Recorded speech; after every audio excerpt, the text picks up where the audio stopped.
warahmatullahi wabarakatuh.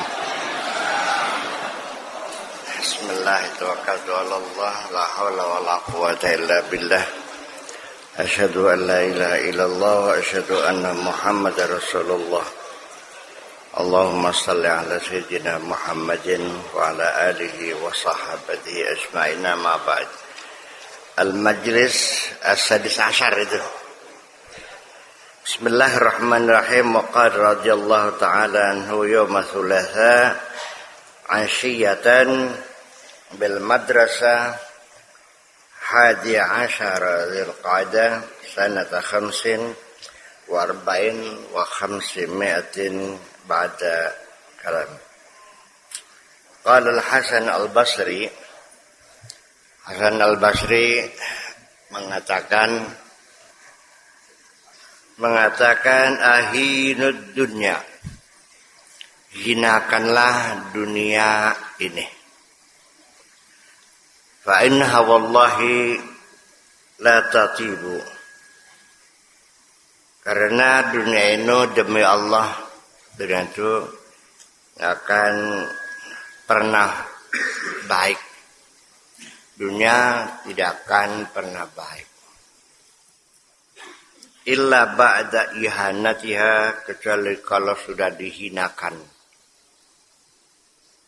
Kecuali kalau sudah dihinakan. Hinakanlah dunia ini, karena dunia ini nggak akan baik kecuali kalau sudah dihina. Nggak ngerti, udah nanti diterangin nanti. Nah. Ya ghulamu al-amalu bil Quran, mengamalkan Al-Quran, mengimplementasikan Al-Quran. Yuqifuka ala manzilihi, akan memposisikan kamu berada di rumahnya. Memposisikan kamu akan menjadi orang yang terhormat. Wal amalu bis sunnati, dan mengimplementasikan as-sunnah, perilaku Nabi Muhammad sallallahu alaihi wasallam. Yuqifuka ala rasuli nabiyina Muhammadin sallallahu alaihi wasallam, akan memposisikan kamu menjadi orang yang pengikut Kanjeng Nabi Muhammad. La yabrahu biqalbihi wa himmatihi, senantiasa tidak pernah berubah, tidak pernah bergeser di hatinya. Wa himmatuhu min hawli qulubil qaumi, dan segala cita-citanya min hawli qulubil qaumi, dari kemampuan, dari upaya hati orang-orang lain. Huwa al-mutayyabu wal mubakharu. Orang yang semacam itu adalah orang yang mutayyab, seperti orang yang dikasih minyak wangi, menjadi baunya harum, akan menjadi terhormat, disukai orang banyak. Wangi kan enak ya, itu maksudnya. Wal mubakharu, dan yang dimenyani, artinya diukupin, dikebul-kebul menyan, kasih minyak wangi dikebulin, maksudnya popularitasnya, namanya menjadi harum di masyarakat. Al-musaffa, dan juga bersih li asrarihim, terhadap hati, terhadap palung hati mereka. Wal muzayyin laha, dan orang itu menjadi terhias, menjadi terhormat. Wal mustaftihu babil qurbi, itulah yang dapat membuka pintu kedekatan. Wahul masyitatu, dan dialah sebagai penyisir. Wassafiru bainal qulubi wal asrar, dan dia adalah sebagai duta besar di antara hati dan palung hati. Wa bain rabbi azza wa jalla, dan dengan Tuhannya. Ulama taqaddamat ilahi khutwatan, setiap dia sekali melangkah, isdada farahan, semakin menyenangkan, min rizqi hadhil hal, mendapatkan rezeki dengan kondisi seperti ini. Wa kana haqqan alihi, dan dia mendapatkan hak, harus an yashkura, untuk bersyukur, wastazdadu tawa'iyatuhu, dan semakin bertambah kesetiaannya, ketaatannya dalam melaksanakan segala perintah Allah. Kalau nggak diterangin nggak ngerti. Bahasa orang sufi itu bahasanya bahasa isyarat semua. Dulu ketika saya masih rajin mencari uang, saya merasa lelah dan meletihkan. Dikejar lari, ditunggu nggak datang, diduga meleset. Orang yang menjanjikan akan berikan keuntungan ternyata nipu. Orang yang pernah meminjamkan juga siang dan malam mengejar-ngejar. Digedag Melayu, ditanggoni biteka. Udah paham? Setelah saya ambil keputusan, kalau begitu dunia harus saya hinakan saja. Yang tadinya saya taruh di kantong, nempel di jantung saya taruh uang itu di pantat saya. Yang tadinya taruh di peci, saya taruh di kaos kaki. Yang tadinya saya simpan, saya buang semuanya itu. Saya katakan, sejak hari ini aku tidak lagi membutuhkan kamu, najis kamu. Oke, sana. Siapa sing butuh? Nah, ketika dunia itu saya hinakan, baru mereka menjerit, tolong pakai saya, tolong pakai saya. Tolong dong, saya dipakai dong. Begitu datang, saya tolak, maksa masuk kantong. Iya, saya tolak, nggak usah. Boten, mangga, boten, mangga. Paksa. Ngadang lenger, majeng dewek duitnya mana singkain kan. Kadang-kadang banyak rekening datang, tiba-tiba ada uang 80 juta, nggak tahu dari mana. Memang dunia harus dihinakan biar tahu diri. Setelah dihinakan baru dia datang bertobat, minta dimanfaatkan. Bisa paham? Iya, ya selama ini kan kita terlalu memanjakan dunia, memuliakan dunia. Itu. Lalu di masyarakatnya, setelah orang itu tidak lagi mencintai dunia.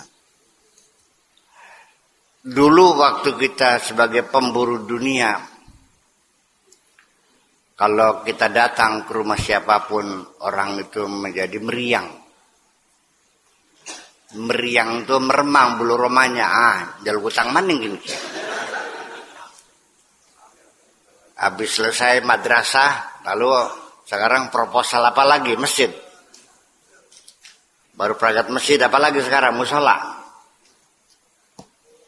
Ya, sambil nenteng-nenteng kotak jariah. Sama sekali tidak terhormat. Orang celamit, orang tomak tidak terhormat. Nyebelin.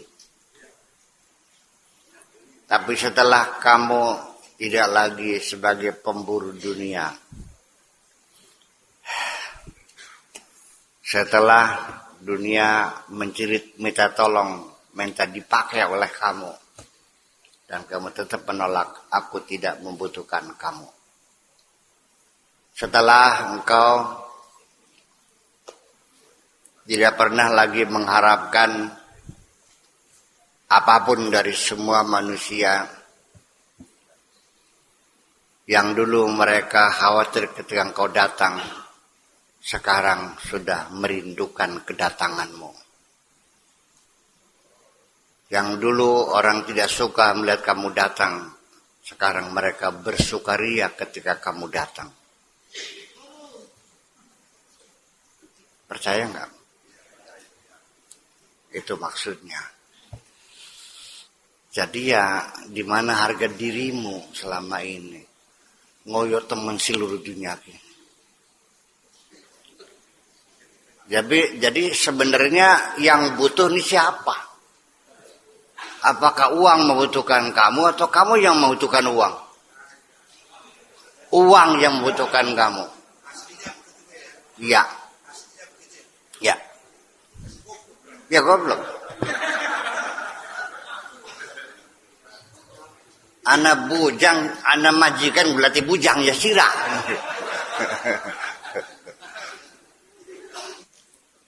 Ternyata bukan orang yang membutuhkan uang, tapi uang yang membutuhkan orang. Karena mereka adalah sebagai benda-benda ketika tidak dimanfaatkan oleh hamba-hamba Allah. Mereka menangis, ya Allah, kalau begitu aku tidak ada gunanya. Mereka menantikan kapan aku dipakai oleh hamba-hamba Allah itu.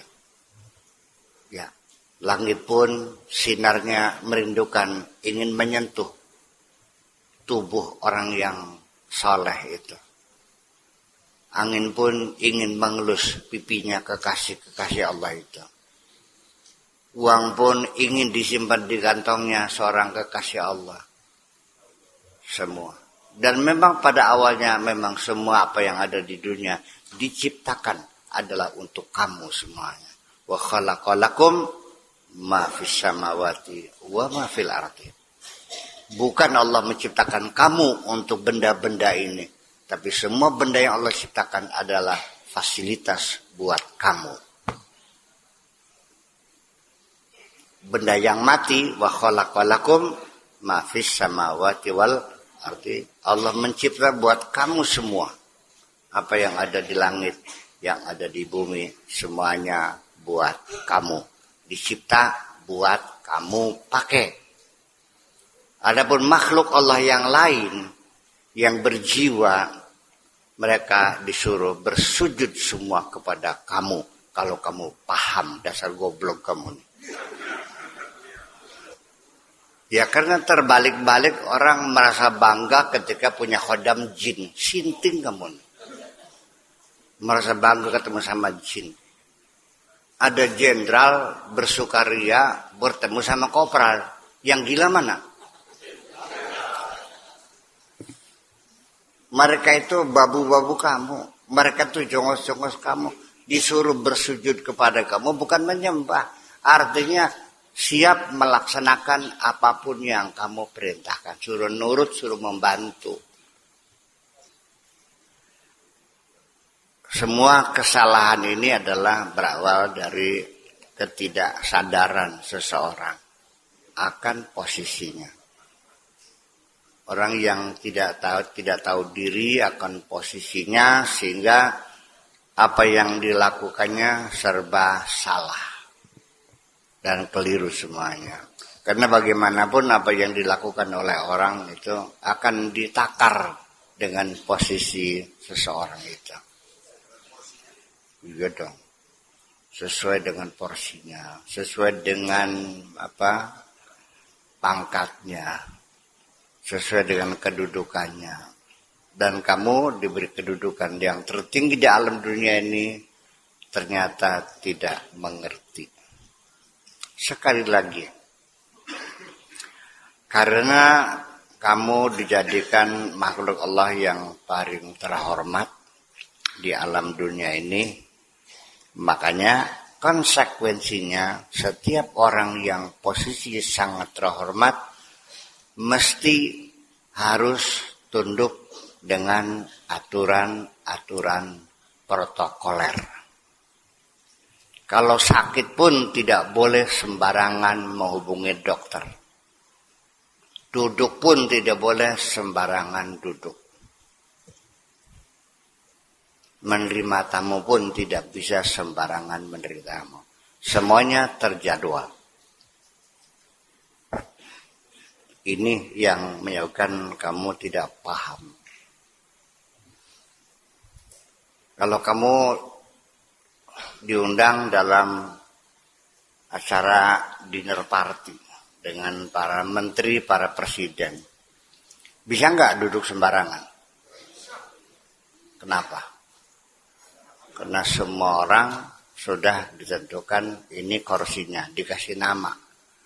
Namanya Rahmat, ada tulisannya. Namanya Dede, namanya Pak Edi, ada dia. Betul nggak? Nanti duduknya terserah. Ya. Kalau presiden duduknya di depan, di tengah. Kalau kamu di pinggir lah, tapi ya lumayan. Nah itulah. Makanya karena manusia sebagai makhluk yang terhormat, maka protokoler ini diterapkan atas diri kamu demi menjaga pangkatmu yang terhormat itu. Makanya untuk orang yang terhormat, itu tidak hormat kalau dikatakan terlarang. Tapi yang ada terhormat. Karena dia terhormat, maka tidak mungkin akan Anda terlarang. Tapi Anda terhormat. Makanya wa hurrimat 'alaikum al-maitatu, kamu terhormat. Hurrimat dihormati. Al-maitatu bangkai. Wadamu dan darah. Walahmul khinzir. Itu haram buat kamu. Tidak terlarang. Tapi haram buat kamu. Masjid yang terhormat adalah Masjidil Haram. Dan kamu tidak boleh makan babi pun Allah tidak mengatakan tidak boleh. Tetapi terhormat. Ngerti begini? Allah tidak mengatakan mana'a, hajaza, hadara, dan lain-lainnya. Dicegah, dihambat, dihalang, dilarang. Enggak. Setiap Allah melarang kamu sengaja menggunakan istilahnya dengan istilah haram karena kamu terhormat. Masjid yang terhormat pun namanya Masjidil Haram. Yang dimuliakan. Jangan bingung. Allah mana'aka akla lahmil khinzir, bahasa Arabnya. Mana Allah akla lahmil khinzir. Allah melarang makan daging babi. Tidak begitu. Tapi Allah mengharamkan kamu untuk makan daging babi. Mengharamkan itu artinya memuliakan. Bukan melarang. Jadi kalau kamu sudah mensadar dirinya sebagai makhluk terhormat, maka ketika mendengar putusan Allah, Pak Haji, ini hukumnya haram, enggak kecrek, ya enggak boleh lagi. Masa gitu aja enggak boleh? Oh, enggak paham dia tuh. Kalau dia paham bahwa Allah mengharamkan ini, dia akan mengatakan alhamdulillah. saya sedang dihormati oleh Allah. Umpamanya ada Bupati Cirebon datang ke sini, saya larang kencing di WC Putra. Saya larang duduk di emper masjid. Apakah saya membatasi bupati atau saya menghormatinya? Nah, selama ini ketika Allah melarang kamu, mengharamkan kamu, merasa dibebani atau merasa dimuliakan? Berarti kamu orang yang tidak tahu diri. Begitu saya larang, Pak Kiai jangan kencing di situ. Ya, Pak Kiai rewel banget. Masa kencing di sini aja nggak boleh? Ya udah silahkan. Kalau orang dihormati ngomong ya udah. Dan sejak itu saya sudah tidak pernah menghormati lagi karena dia salah paham sih. Anda duduk di kursi plastik kondangan, tiba-tiba langsung, Pak Kiai, jangan di sini duduknya, tarik di sana di depan, mau nggak? Merasa diikat, merasa kebebasannya dibelenggu nggak oleh tuan rumahnya? Masa duduk aja nggak boleh? Non, paham nggak? Belum paham juga. Nah, kalau bupati itu datang ke sini, saya larang duduk di emper masjid, saya larang kencing di WC santri. Itu bupati ngerti nggak saya menghormatinya itu? Kalau dia marah, berarti dia nggak marah. Jadi ketika hatimu merasa keberatan dan hatimu merasa terbelenggu, merasa dibatasi, masa ini saja tidak boleh, berarti kamu adalah orang terhormat yang tidak tahu diri. Saya paling sering dilarang orang, Pak Kiai jangan duduknya, mas buyan nikahnya on ngaji ngeri kumangka, pun beten ngiriman, dipaksa. Ya ada bolehlah. Karena saya sebetulnya nyaman di belakang. Kan enak sambil tengok kan. Nah, itu. Jadi nanti persoalannya untuk orang-orang yang terhormat. Tidak ada yang terlarang buat kamu. Silakan semuanya buat kamu. Silakan sengaja kuciptakan ini semuanya buat kamu. Bukan. Tidak akan dibatasi. Silakan buat kamu semua. Yang penting ya semua itu pada tempatnya. Itu aja kok. Kamu diberikan kekuasaan yang luas sekali. Yang sebagai penguasa di dunia ini. Silakan gunung itu mau dipindahkan, mau dibolongin, ya kan? Mau dikuras semuanya isi lautan, silakan. Kamu punya kekuasaan yang luar biasa. Iya. Tapi semuanya itu harus dilakukan tepat pada tempatnya. Ya. How to place in the right place. Bagaimana engkau menempatkan sesuatu pada tempatnya. Wa ma'alika illa an tuhilla kulla syai'in mahallahu. Fahadha huwa halal. Ketika engkau menempatkan sesuatu pada tempatnya, itulah terminologi agamanya, itulah namanya halal. Halal itu bukan boleh, tapi menempatkan sesuatu halal yahillu halan, fahuwa mahallun, fahuwa halalun. Iya. Ini sampai pada aturan-aturan. Apa saja semua asal ditempatkan pada tempatnya.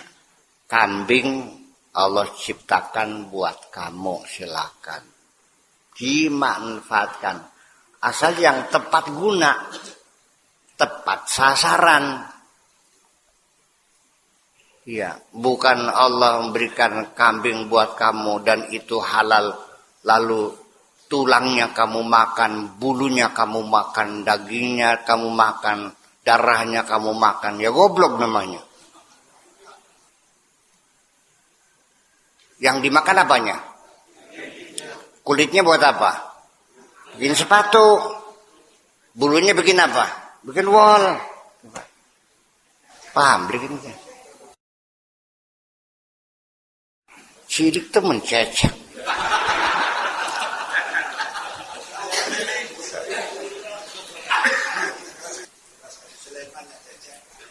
Itulah makanya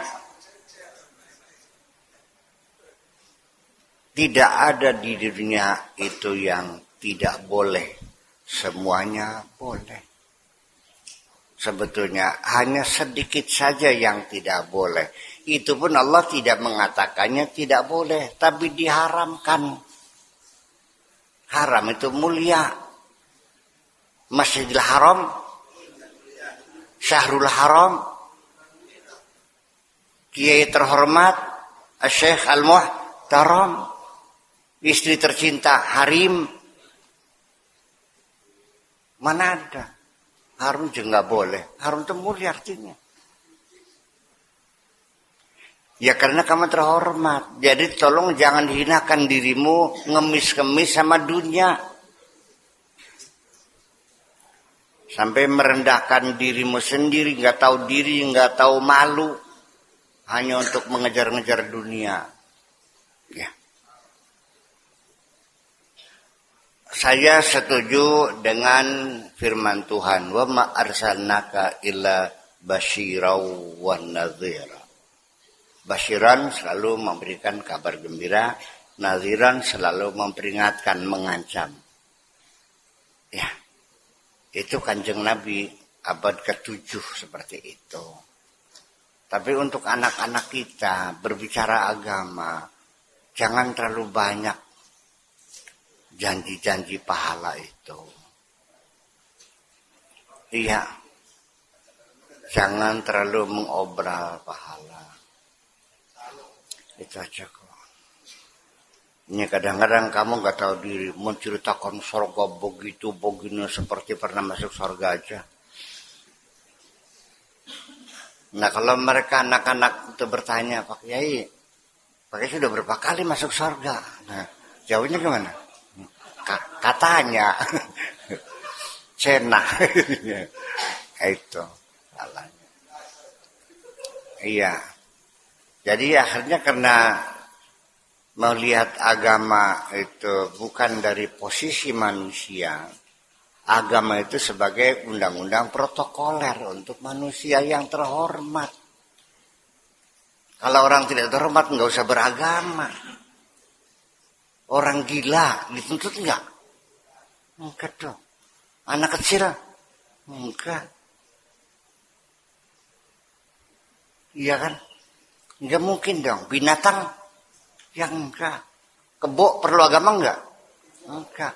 Agama itu adalah undang-undang protokoler untuk mengatur keterhormatan manusia, untuk mengatur kemuliaan manusia. Enggak paham-paham aja. Ya kalau kamu nggak mau dihormati ya udah nggak apa-apa. Paling-paling yang jerat ya tersebut dan sudah mah. Ya paling-paling dalam hati mengatakan kamu mau orang sinti nggak paham dihormati. Nah itu. Jadi artinya kita kembali sehingga kalau kita beragama ini orientasinya hanya kepada dosa dan pahala, tidak melihat dari sudut kemanusiaan kamu sendiri, maka yang terjadi ya seperti ini. Iya, artinya menampilkan kebodohan perilaku. Suatu hari Pak Haji itu berjalan kaki. Saya tanya, mau kemana Pak Haji? Mau sholat masjid, sholat Jumat di masjid. Loh, mobilnya mana? Di rumah. Kok jalan kaki? Ya kan biar banyak pahalanya. Goblok temen gitu. Punya mobil nggak dipakai. Hanya karena mencari pahala. Cerdas segoblok nih. Ya goblok. Pahala yang diharapkan dari berjalan kaki, bayarannya cering. Tapi ketika dia naik mobil, menikmati AC-nya, menikmati suspensinya yang empuk, dan dia bersyukur, ya Allah terima kasih. Malah syukur dia, bayarannya blepok.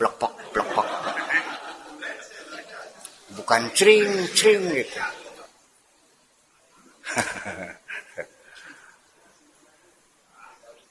Masuk akal enggak? Mensyukuri nikmat Allah, ya Allah. Iya. Nyaman banget mobilnya, ya Allah. Mobilnya kan S500. Iya. Nah, yang harganya ya 4 miliar lah. Nikmat Allah disyukuri, dipakai dan disyukuri. Udah berangkatnya nyaman, pakai AC, empuk lagi. Dan pahala atas syukuran dia jumlahnya terlalu banyak. Daripada dia berkeringat-keringat kepanasan. Masuk akal enggak?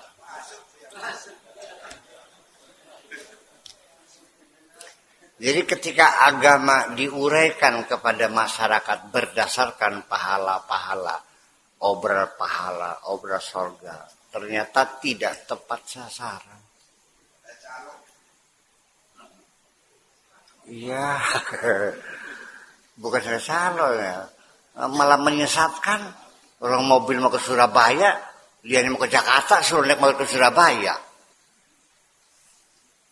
Jadi ketika bercerita tentang pahala juga nggak jelas. Sholat berjamaah pahalanya 27 kali lipat daripada sholat sendirian. Ya, sodako ini pahalanya sekian. Baca la haula wala quwata pahalanya sekian. Baca basmalah sekian. Baca yasin sekian. Semua ada tarifnya masing-masing. Nah ini kan menjadi mentah sebenarnya. Bahwa dia tidak tahu bahwa Allah menjanjikan pahala, betul. Allah. Tapi kita hambanya Allah. Tidak berhak menjanjikan reward dan imbalan kepada sesama. Itu mah haknya Allah sebagai dunungan, sebagai majikan. Bukan kamunya berlagak seperti Tuhan juga. Menawarkan pahala dan ngiming-ngiming sorga. Memang sorganya siapa? Apa kamunya sendiri sudah yakin pasti masuk sorga? Kamu aja belum pasti, kok berani menawar-nawarkan kepada orang lain?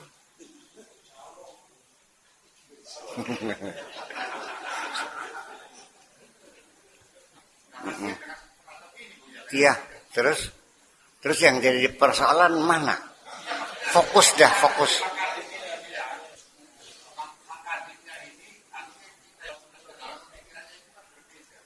Oh ya memang iya. Itu pun kita dalam berkomunikasi itu harus mentakar ya level orang yang kita ajak bicarakan. Ya dong. Kalau ngomong sama orang pinter, ya ngomongnya ringkas, singkat, padat, lugas. Kalau ngomong sama orang goblok harus panjang, lebar, bertele-tele, berulang-ulang. Contohnya yang banyak, itu juga nggak paham-paham kok. Mau kah? Paham beli? Emboh. Begini maksud saya. Kita juga jangan underestimate bahwa orang yang kita ajak bicara itu orang bodoh. Iya kan? Kita ini abad ke-21. Jangan menganggap mereka ini adalah orang-orang yang datang dari abad ke-7 ya. Udah jauh banget. Nabi itu yang dihadapkan orang yang hidup dalam abad ke-7. Belum ada HP kan? Belum ada kacamata kan, belum ada mikrofon kan, belum ada lampu, belum ada listrik, belum ada kereta, belum ada kok. Sepatu yang mereka pakai itu hanya kulit sapi dibungkuskan ke kaki dan diikat. Bajunya kain ditekuk, dibolongin, dimasukin celup. Dan mereka di tengah padang pasir yang kikir dengan kebaikan-kebaikannya. Air aja susah. Jadi sehingga ketika ada aturan bahwa ambil air wudhu tidak boleh lebih dari segayung, dimarahi di Maroko tuh. Ada seperti siapa namanya itu anggota dewan tuh terhormat, Pak Kardaya, anggota DPR dari Gerindra, dari yang Sek. Itu dia pernah dimarahi orang di Maroko karena dia wudhu buka keran, air berhamburan, itu dimarahin. Kamu gimana masa? Itu akan ada gayungnya. Itu gayung tuh artinya segitu pakainya. Itu kan mubazir, terbuang-buang. Saya mengerti. Karena mereka mengatakan bahwa Nabi itu wudhunya tidak lebih segayung. Iya kan?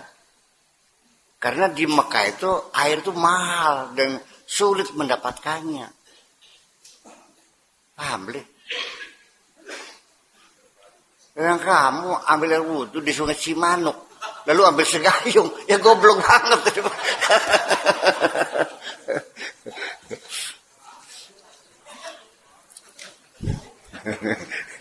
Iya dong. Ngambil air di Cimanuk segayung, lalu cukup tidak cukup cuman segayung. Itu adalah untuk, ya makanya begini, kita ada satu kesulitan.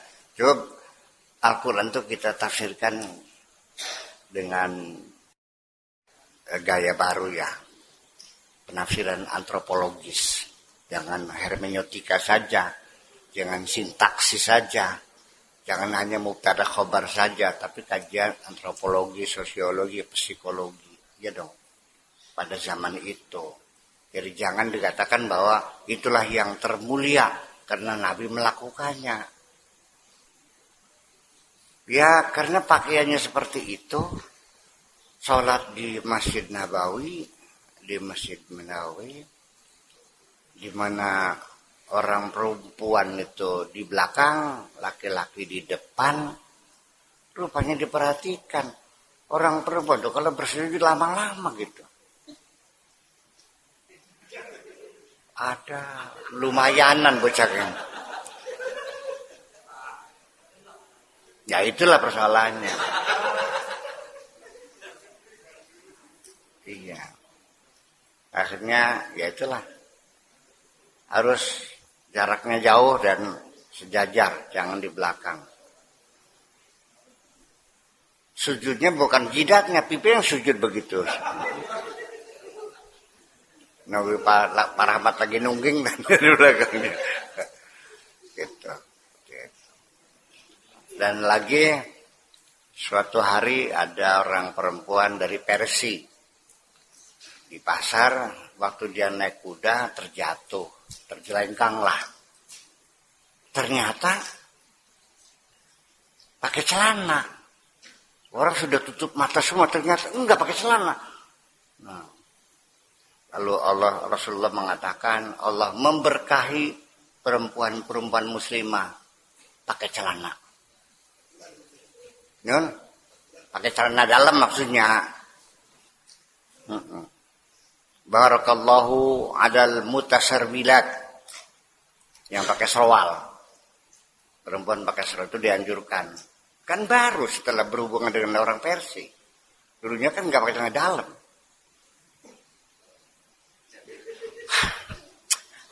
Nggak usah cerita lama-lama ya. Dulu waktu saya kecil saja, belum ada softtek. Orang perempuan kalau head pakai apa nyumpelnya tuh nggak? Pakai sarungnya suami digunting-gunting. Paham lagi ke? Jadi artinya tolong jangan menawarkan agama dalam pikiranmu, ya, style of life abad ke-7 mau Anda terapkan di abad ke-21 ini. Ya artinya punya mobil tinggal jalan kaki. Jenggot cuma 3 biji dipanjang, dia kayak Cina loleng jadinya. Alasannya karena Nabi pakai jenggot. Saya tidak yakin Nabi dengan sengaja memelihara jenggot lalu mengatakan jenggot ini ciri Islam. Saya tidak yakin. Saya ingin menafsirkan secara sosiologis, antropologis, kenapa orang-orang zaman dulu pakai jenggot, ya memang belum ada silet. Kenapa orang-orang zaman dulu yang rajin sujud keningnya hitam? Ya karena dulu belum ada karpet. Sujudnya di bebatuan yang kasar. Barangkali ada keramik. Ada granit. So, kamu sholat tiap hari di halaman di depan. Tiap hari menyentuh lantai, menyentuh tanah. Dengan batu-batunya. Lama-lama juga hitam. Jadi, apakah ini kita harus mengalah demi menghormati audiens yang goblok? Atau perlu kita terangkan? Saya juga Pak Soekardi sering ditegur, Buya kalau ngaji jangan terlalu tinggi, barangkali nggak paham. Jangan terlalu dalam, barangkali tengartos. Aja kejeron bukan beli paham, kata saya. Kapan pahamnya bak beli di jero-jero akan mah. Ya itu makanya. Oke. Sampai konsep pahala-pahala menghitungnya sekian. Atau asyru amsaliha sampai 7 kali lipat. Sabat sana bil fukilu sumbulatin miatu habbah 700 kali lipat pahala-pahala. Pengertian pahala-pahala yang mereka ceritakan dan saya bucuk itu juga nggak jelas. Sekarang pahala itu siapa yang membayar? Allah. Bagaimana cara Allah membayar pekerjaan kamu? Apakah secara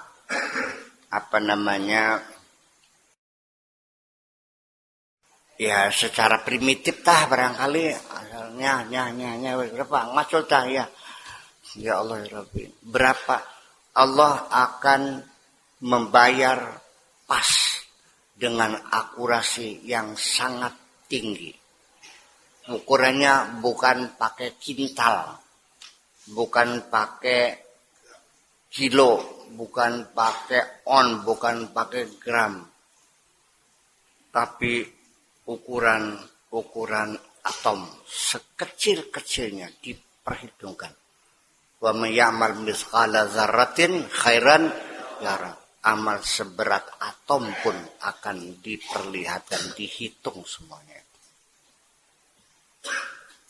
Wa may ya'mal mithqala dzarratin syarran, kejahatanmu juga akan dihitung terperinci. Sudah pakai ukuran nano. Sudah pakai ukuran kuantum. Iya, sampai partikel yang terkecil. Ya, mungkin atau juga mungkin sebagai partikel elementer yang tidak bermassa. Berapa Allah membayar kebaikanmu? Kita ambil sampling satu aja deh. Siapa yang pernah sedekah uang sama teman yang lagi macam berapa? Berapa kamu bantu? Karyono berapa? 100.000. Oke. Berapa Allah bayar kamu dengan sedekahmu 10.000? Tolong ini diisi daftar pertanyaan, kuesioner semuanya. Kuesioner diisi semuanya 1. Biar kamu tahu. Berapa jumlah bantuan yang kau berikan kepada orang itu? Jawab, 100. Apa hubungan kamu dengan orang yang kamu bantu itu? Apakah saudaramu? Apakah temanmu? Apakah orang itu pernah berbuat baik kepada kamu? Akan dibayar berbeda ketika kau berikan kepada saudaramu. Ketika kau berikan kepada orang yang dulu pernah berbuat baik kepadamu. Apakah orang yang kau bantu dulu pernah berbuat jahat kepada kamu? Akan berbeda bayarannya. Yang kau bantukan seperti ibu itu, apakah kamu sedang tidak membutuhkan uang itu? Atau memang kamu sedang membutuhkan sendiri tapi kamu utamakan teman kamu? Apakah bantuan yang kau berikan itu tepat pada waktu dia sangat butuh? Lalu uang itu untuk beli obat atau untuk beli sepeda? Di penghujungnya ternyata terakhir setelah 30.000 pertanyaan kau jawab semuanya. Ternyata kesimpulannya 0.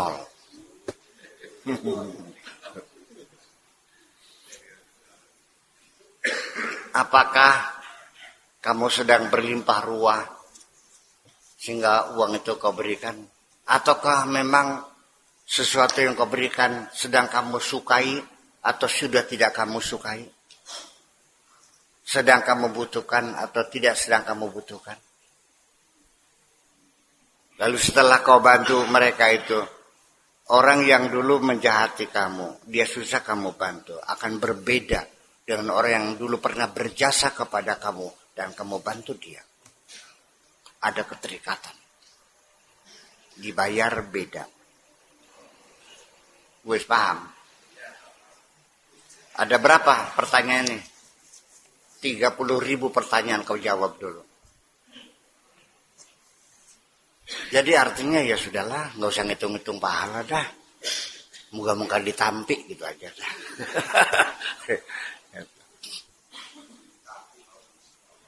Ukurannya misqala dzarratin, seberat atom sekalipun. Kalau atom tuh udah ukurannya, kalau ya secara kuantum ada ukurannya, tapi dengan timbangan yang kita lihat mah nggak bisa dong.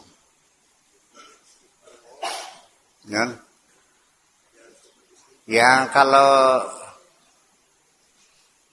9 kali 10 pangkat min 25 gram, itu seberapa beratnya? 0,0000350 terus 1 gram. Bisa dilihat nggak? Itu Allah melihatnya dan akan dibayar. Dan nanti setelah dijawab 30.000 pertanyaan, ada pertanyaan tambahan lagi. Apakah setelah 1 tahun engkau berbuat baik kepada orang itu, masihkah kamu ingat? Atau sudah kamu lupakan? Masih saya ingat. Berarti amalmu yang pernah kau lakukan dulu masih belum diterima oleh Allah. Setelah kamu berbuat baik, ternyata orang yang kau beri membalasnya dengan kejahatan. Peribahasa apa yang keluar dari mulutmu? 1, kacang lupa kulit. Air susu dibagi air tuba. Nulung kiri kecempet. Ditulung mendung. Dipaete karo gampela. Yang mana ungkapanmu? Iya. Makanya Nabi mengatakan irtaqi syarra man ahsanta ilaih. Waspadailah kejahatan orang yang dulu pernah kau berikan kebaikan. Karena kamu akan mengungkit kebaikanmu. Di situ akan menggugurkan semua kebaikanmu itu. Harus kau waspadai. Maksudnya mana? Ya itu kan orang berbuat baik. Ya ada etikanya. Ya, meminta mengajukan proposal juga ada etikanya. Ngelamar anak perempuan, ya juga ngomong sama calon apa? Calon mitoha. Calon mitoha juga ada etikanya. Nah, dan nanti persoalannya adalah etika ini yang akan dilihat oleh orang. Sekalipun isunya isu baik, keadilan, demokrasi, tapi kalau tidak beretika, nggak ada artinya. Ya itu mah terserah saja. Tapi yang para nabi, para rasul ketika berdoa kepada Tuhan nggak baca sholawat sih. Nabi ketika berdoa bersalawat dulu enggak? Nabi Ibrahim ketika berdoa bersalawat enggak? Nabi Zakaria ketika berdoa pengen punya anak baca salawat enggak? Enggak. Lalu siapa yang mengatakan kalau berdoa dimulai dengan salawat dulu? Nah betul, kiai. Para ulama. Tapi salah enggak? Ya tidak. Karena mereka menyampaikan konsep-konsep etika dalam berdoa. Jangan dikatakan kalau bukan perintah Allah dan Rasulnya bid'ah, tertampak sirah. Lah, orang berdoa itu hamdalah dulu, istighfar dulu, sholawat dulu, baru cemplong ngomong, maksudnya tutup poin saya pengen ini kan gitu. Setelah dikasih wa akhiru da'wahum anilhamdulillahi rabbil alamin. Nuhun gitu. Aja cetol kloyong ya beli. Ya ini diterima dulu. Ketika kamu datang ke rumah orang, lalu suruh masuk, silakan duduk. Lalu tuan rumah mengatakan, apa yang bisa saya bantu Pak? What can I do for you? Apa yang bisa saya bantu? Pertama kali saya mengucapkan terima kasih yang saya bisa ditemui. Ya kan gitu. Yang kedua, mohon maaf apabila kedatangan saya ini mengganggu Bapak sedang istirahat. Kemudian ada anak kesayangan saya namanya Awab, tolong di alam dong. Waduh, ini pakai anak ini kayak orang Belanda aja, putih murni. Masya Allah, di alam dulu lah anaknya itu. Nah, karena Anda menyanjung-nyanjung kesayangan saya, maksud tujuan yang utama mau pinjam utang berapa? Ya, boleh siap. Nah, Anda menyanjung anak saya tuh sama posisinya Anda berselawat. Jadi bisa menjadi alasan memberikan peluang lebih besar doamu akan dikabul. Paham begitu? Ya? Iya. Itu maksudnya. Jadi ya kalau berdoa aja silakan aja. Tapi Allah sendiri juga mengajarkan doa tuh nggak usah panjang-panjang. Nggak ada Nabi doa sampai setengah jam tuh nggak ada. Itu mah doanya Haji Sulaiman yang setengah jam. Yang dibaca doa kunut, doa akasa, doa nur buat ya Allah ya Rabbi, doa talqin semuanya. Sampai yang mengamin udah capek udah. Amin. Amin. Allah. Amin. Allah.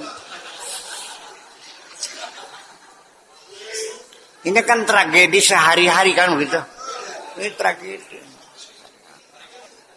Yang aminnya nggak tahu diri, yang doanya lupa diri.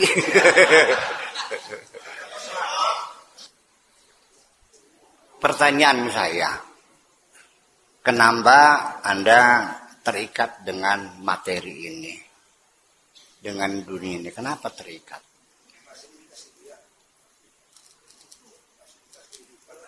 Apakah kamu yakin kalau tidak punya mobil, tidak punya rumah, tidak punya motor, tidak punya kulkas, tidak punya sepeda, tidak punya segala macam, hidupnya susah?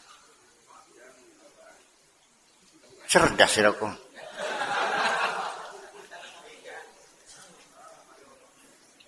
Dulu pada zaman primitif, nenek moyang kita masih pakai koteka. Mereka punya mobil enggak? Punya motor enggak? Ada yang bahagia enggak? Yang susah ada enggak? Kebahagiaan dengan materi ada hubungannya enggak? Saya, Pak Soekardi, saya menjelaskan kepada masyarakat saya. Kurang seberapa saya merendahkan diri dengan standar yang paling rendah untuk memasukkan pengertian bahwa kebahagiaan tidak ada kaitannya dengan materi. Ketika saya tanya, enak mana makan sate dengan makan kepala ikan asin? Tapi giginya sakit, enak enggak? Makan ikan asin tapi giginya sehat, enak enggak? Jadi yang enak itu satenya apa giginya yang sehat? Ada bahasa yang lebih mudah lagi. Jadi maka dengan uraian saya yang semudah ini masih enggak paham sekali. Nanti saya panggilkan tim psikotes dulu. Ternyata IQ-nya 40.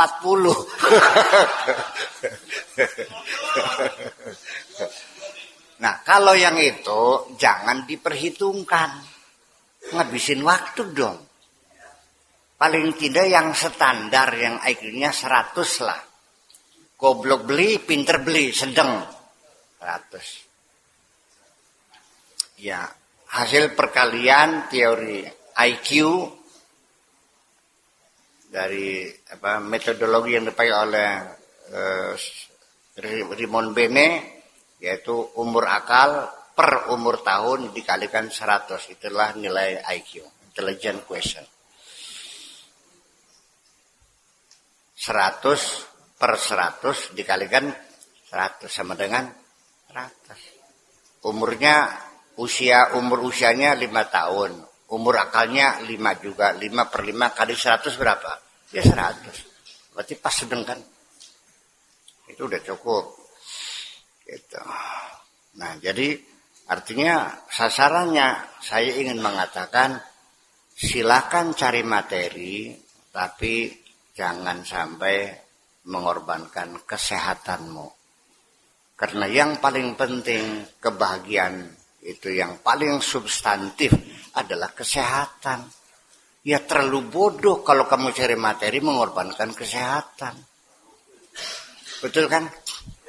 Sehari-hari kita melihat enggak orang mencari materi mengorbankan kesehatan. Terlalu banyak. Maling motor. Ya kalau dibakar hidup-hidup. Dipentungi, dikeropok, dihakimi masa. Pengen beli mobil dan beli rumah. Tapi dia melacur ke Jakarta. Kalau penyakit AIDS, kena AIDS enak-enak enggak? Kena penyakit AIDS, mobilnya Lamborghini, sawahnya 100 hektar, enak enggak? Kamu sehat, tidak punya penyakit apa-apa, tapi kamu tidak punya apa-apa, sok milih yang mana?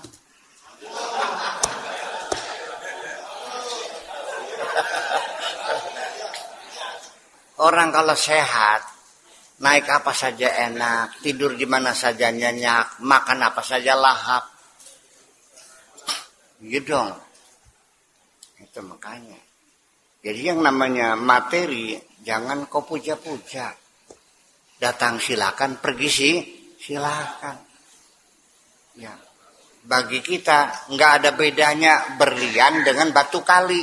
Batu kali ya batu, berlian ya batu. Oke, itu. Jadi kalimat itu kan baru bisa dimengerti setelah kita berikan prolog dulu kan.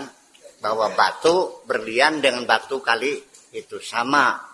Itu tidak akan mungkin bisa diterima orang yang ujuk-ujuk melihat kalimat terakhir itu. Sinting, masa berlian gak sama? Iyalah. Tapi setelah kamu ngaji di sini berkali-kali baru paham kan? Itu. Kamu mau dikasih uang 100 triliun? Mau nggak? Tapi cuci darah tiap hari.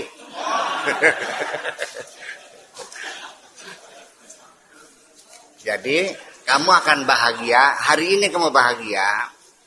Ya, tidak punya uang triliunan. Ketika kamu sadar bahwa kamu tidak perlu cuci darah. Itu saja kenikmatan kesehatan yang tak terhingga. Kamu akan merasa bahagia, mensyukuri kesehatan yang Allah berikan kepada kamu. Gak usah menangis lah atas kehilangan mobil. Gak usah kecewa rumah terbakar. Gak usah pingsan melihat sawahnya gagal. Jangan kau hamburkan air matamu ini untuk tetek bengek yang ada artinya. Iya. Terlalu mahal air matamu. Saya setuju ketika air matamu kau tumpahkan ketika engkau meminta ampun kepada Allah. Daripada kamu menyedihi sesuatu yang hilang. Sudah lupakan saja. Masih terlalu banyak kenikmatan Allah yang patut kamu syukuri semuanya. Iya kan? Daripada kita nangis-nangis kehilangan mobil. Ya pegang aja matamu. Alhamdulillah masih punya mata. Hilang kok kesedihan kehilangan mobilnya. Iya. Wes paham. Alhamdulillah. Iya. Jadi artinya min rizki hadhil hal, hadzal hal. Mensyukuri Anda atas rizki mendapatkan kondisi seperti ini. Iya, disyukuri. Karena haqqan 'alaika an yashkura, kamu berkewajiban hendaknya harus mensyukuri kondisi yang seperti ini. Ya, ketenangan, kedamaian. Wa tazdadu tawa'iyatuhu, dan juga ketaatanmu juga hendaknya bertambahlah. Ya, ajam berberekah. Ya, sembahyang kelakat-kelekat, masyaallah. Amal farahu bi ghairi hadza, adapun kegembiraanmu ya mendapatkan rizki yang tidak seperti ini, hanya sekedar gembira mendapatkan uang, gembira bisa beli rumah, gembira bisa beli mobil, hadza hausul jahil, itu adalah mengigaunya orang goblok. Hausun, ya, goblok. Al-jahilu yafrahu fid dunya. Orang bodoh itu bergembira di dunia, bersukaria. Ya, memanfaatkan kesempatan dalam kesempitan. Dunia dipakai untuk bersukaria. Wal alimu yaghnamu fiha. Tapi orang yang alim billah memanfaatkan dunia ini sebaik-baiknya. Al-jahilu yunazirul qadar. Orang goblok itu anyang-anyangan karo takdir ke. Wa yunazi'u, dan memberikan perlawanan terhadap takdir Allah ini. Nyongan. Rokayane. Hanya saja, akan tetapi, dan andaikan. Wal alimu yuwafiquhu wa yarda. Orang yang alim billah akan menyesuaikan emosinya dengan ketentuan Allah tadi. Warida, dan selalu senang menerima takdir Allah apapun yang terjadi. Dapat duit banyak, alhamdulillah. Dapat sedikit, nggak dapat duit, duitnya hilang.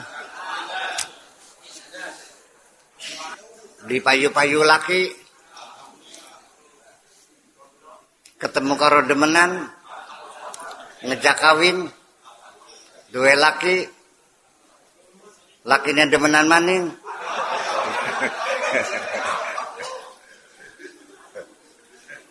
alhamdulillah, kan gitu. Ya jangan teori aja, coba kita praktekkan gitu hari-hari. Belajar aja lah. Hujan nggak berhenti, alhamdulillah. Nggak hujan-hujan, ntar hujan ntar enggak. Ya, ya alhamdulillah, amin. Ya miskin. Ya. La tunadhiril qadar. Wa tushaqiquhu fatahlik. Hai orang miskin, orang goblok maksudnya, orang dungu. La tunadhiril qadar. Jangan memprotes takdir. Wala tushaqiquhu, dan enggak usah membantah, enggak usah ngeyel-ngeyel. Fatahlik, nanti kamu akan binasa. Jadi gimana? Ya udah terima saja padanya, terima kasih, udah selesai. Ad-dairatu ala antarda. Yang menjadi fokus pembicaraan kita adalah bagaimana engkau rela bi'af'alillah, menerima segala putusan Allah. Dari awal saya ridha dilahirkan di Desa Tulungagung, Kertasmaya. Alhamdulillah. Tanpa memilih. Dan saya juga ridha keluar dari perutnya Ibu Haji Zainab yang baru meninggal kemarin. Alhamdulillah. Dan jenis kelamin saya dikasih laki-laki. Alhamdulillah. Semua yang Allah berikan sejak saya kecil sampai sekarang, semuanya alhamdulillah. Ponakan saya bertanya, Mas Sakur pernah nggak dalam hidup mengalami kegagalan? Enggak. Sebabnya apa? Karena saya tidak punya rencana. Jadi maksudnya, ya saya hanya pelaksana aja kok. Saya hanya melaksanakan rencananya Allah. Jadi kalau gagal ya Allah yang gagal, kalau berhasil Allah yang berhasil. Saya mau pelaksana sih. Oh gitu. Ya, ketika kita sudah tidak punya keinginan apa-apa, yang kita lakukan adalah semuanya keinginan Allah. Tidak ada keinginan kita yang tidak pernah terjadi. Yang terjadi selalu keinginan Allah. Kalau begitu, dari mana datangnya kegagalan? Masa Allah gagal, ya nggak mungkin dong. Padahal ketika cita-citamu berhasil kamu capai, itu bukan karena keberhasilanmu mencapai cita-citamu. Hanya secara kebetulan cita-citamu sama dengan yang dicita-citakan Allah. Kita cukup. Oh iya.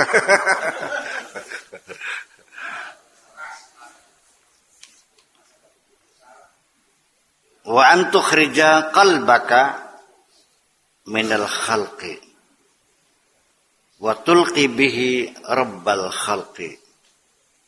Dan hendaknya keluarkan hatimu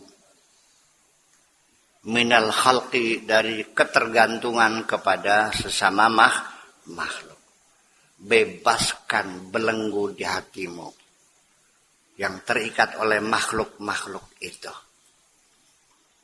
Tulqi bihi rabbal khalqi, dan pasrahkan kepada Tuhan makhluk ini, yang mencipta makhluk ini.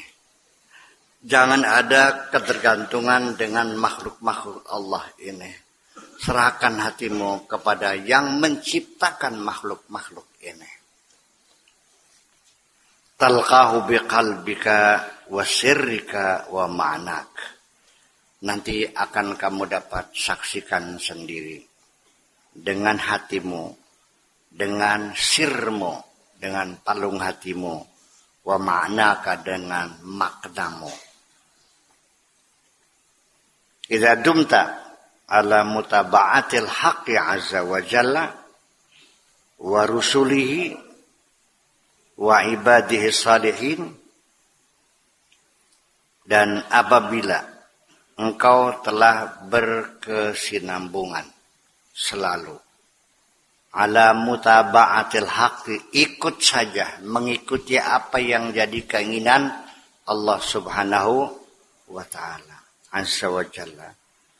Wa rusulihi, dan tuntunan para rasulnya. Wa ibadihi salihin, dan bimbingan hamba-hamba Allah yang saleh. In qaddarta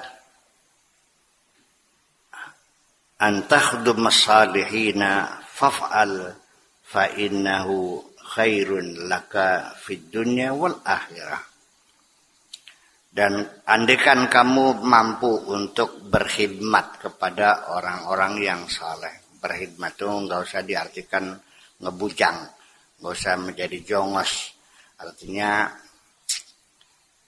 sebatas menghormati, sebatas membantu, ya, tidak harus menjadi jongosnya.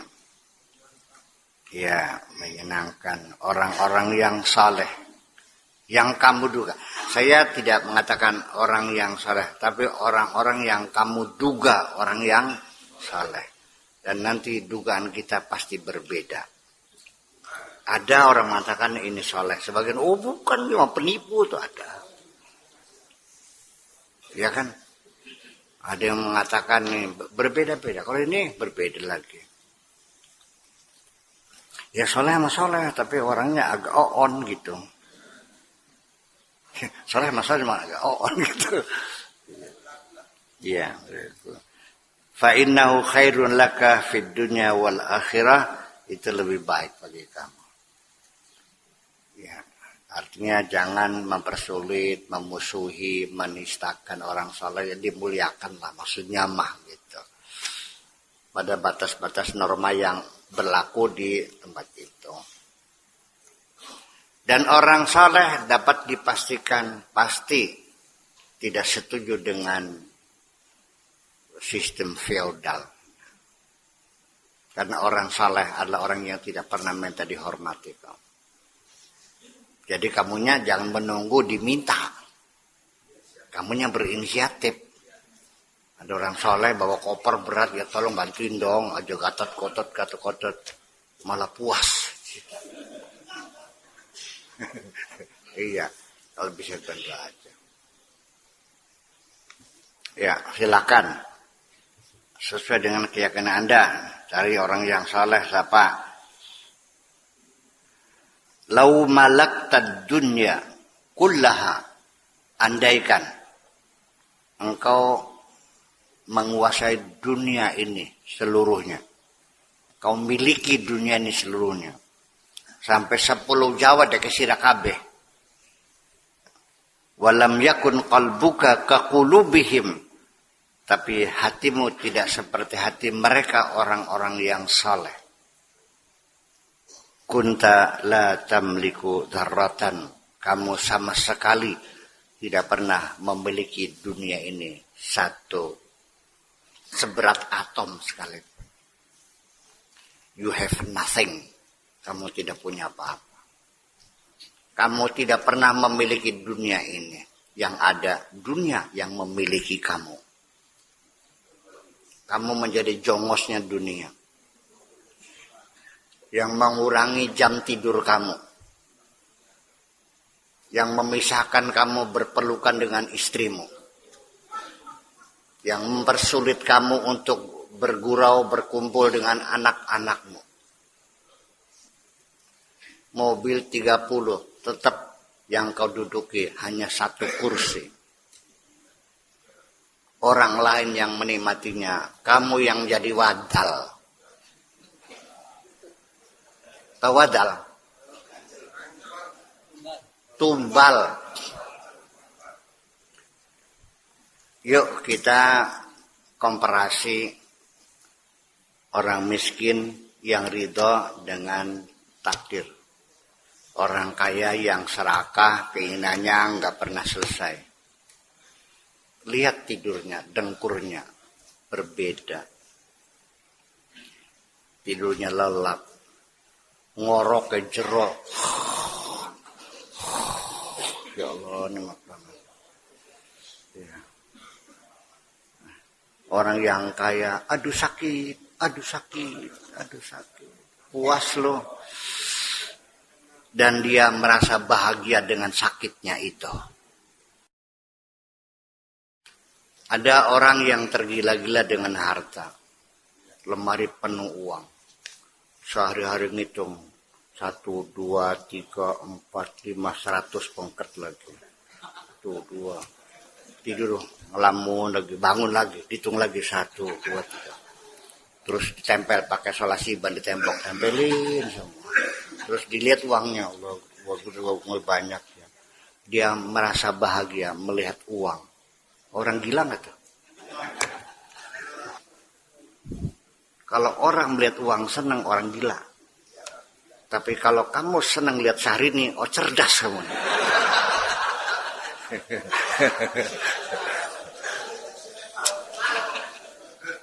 Ya, menatapi kecantikan Syahrini sambil geleng-geleng, subhanallah. Cakep banget ya. Masih enak kan ngobrol karo wong ayu tinimbang ngitung duit mah.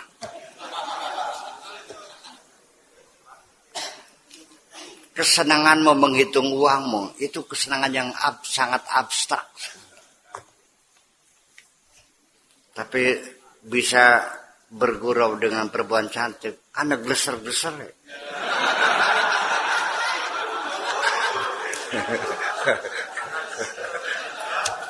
Ya kalau menang nyobalah.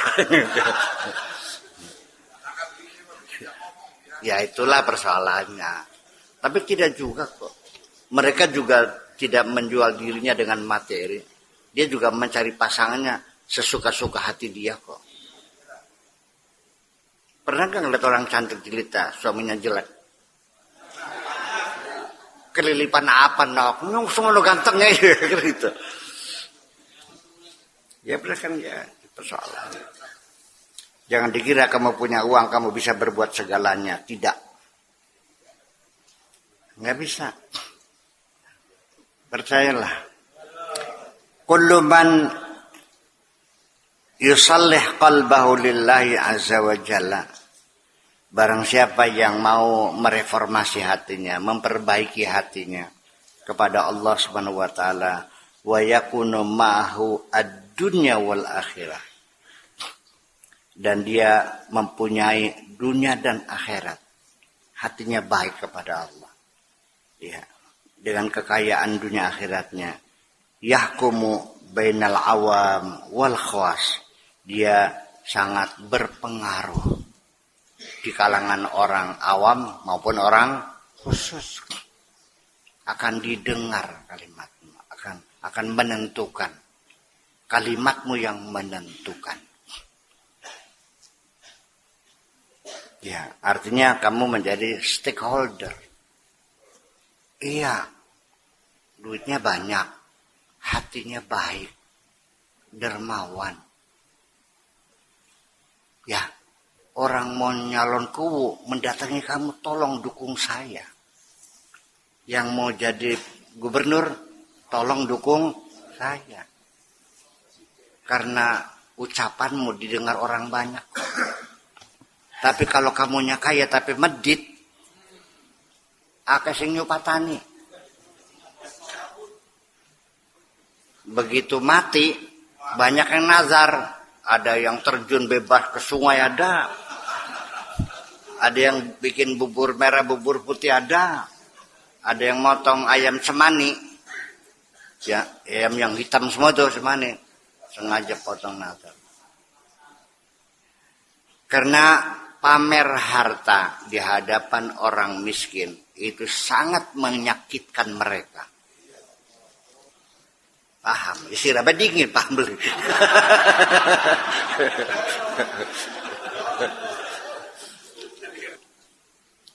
Ya kondangan ke rumah Bitarmi, tukang burung oyos, buruh tani, pakai gelang keroncong sampai sikut, pakai make up kayak barongsai. Situ yang hadir orang-orang melarat semuanya. Dia merasa bangga, dilirik semua orang. Terlalu bodoh dia. Banyak orang yang ngenes dan sakit hati melihat kemewahanmu seperti itu. Ya, paham lagi mungkin. Atau kamu merasa senang bisa menyakiti hati orang?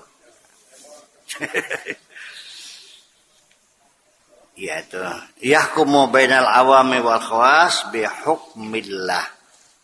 Jadi akan didengar, akan berpengaruh ucapanmu itu kepada semua golongan itu bihukmillah, dengan putusan Allah.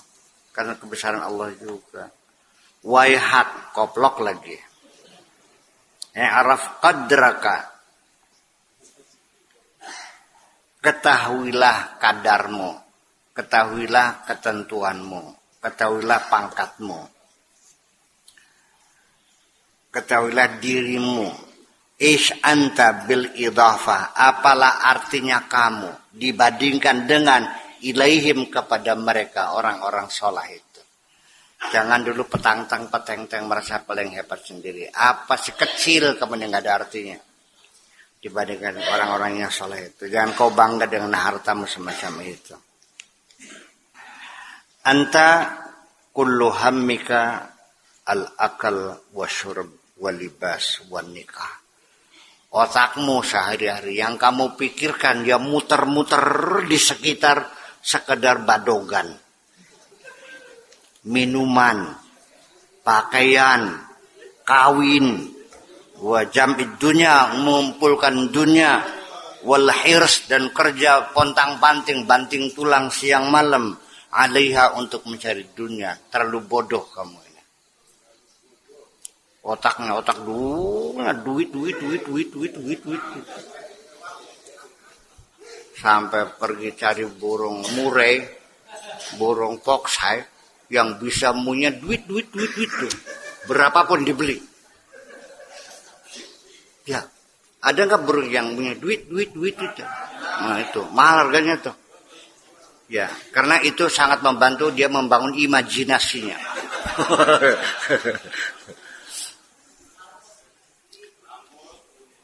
Ya, ada lagi yang bunyinya bulu perkutut yo, yang kalau dilatih uang segedong.